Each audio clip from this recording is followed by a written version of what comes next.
যদি super hero হিসেবে আপনি কাউকে ট্রিট করতে চান সেটিকে? আসলে এই পৃথিবীতে আপনি বাবা মার থেকে আপন কাউকে পাবেন না। সুপার হিরো বলা শব্দটা দিয়ে আসলে বোঝানো যাবে না। আপনি যদি একেবারেই নির্ভুল বা আপনার আস্থার জায়গা নারী পুরুষ দুই হিসেবে কোনো একটা জায়গায় পেতে চান, সেটা হচ্ছে আপনার সাথে সৃষ্টিকর্তার যে কানেকশন।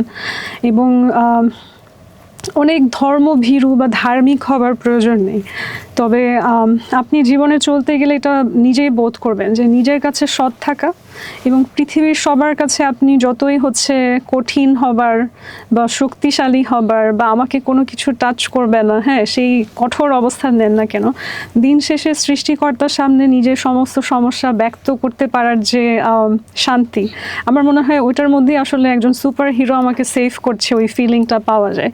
এছাড়া একটা বাস্তবতা আমাদের সবাইকে মেনে নিতে হবে, সেটা হচ্ছে কোনো সুপার হিরো আমাকে বাঁচাতে আসবে না।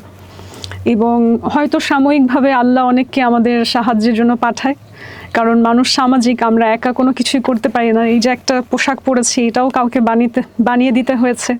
যে খাবারটা খেলাম, এটাও কেউ প্রকিউর করে দিয়েছে, কেউ একজন কৃষিকাজ করেছিল বলেই আমরা খেতে পারছি ভাত রান্না করে। তো ওই ডিপেন্ডেন্সিটা থাকে। এবং অনেক সময় বিপদের সময় এমন মানুষ চলে আসে যারা আপনি হয়তো কল্পনাও করেননি আপনার সাহায্যে আসবে। যেমন আমার যে আইনি লড়াইটা, আমি কিন্তু এখানে 1 টাকাও খরচ করি না।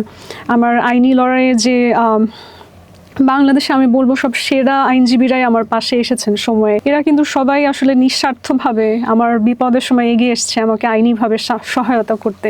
তো সেটাও আমি মনে করি যে সৃষ্টিকর্তা কোনো এক ওসিলাই তাদেরকে আমার পাশে এনে দিয়েছেন। তবে সুপার হিরো একেবারে মানে নির্ভুল, একেবারে আমার বিপদে দৌড়ে আসবে, এরকম মনে হয় একমাত্র সৃষ্টিকর্তা ছাড়া কোনো মানুষ পাওয়া সম্ভব না।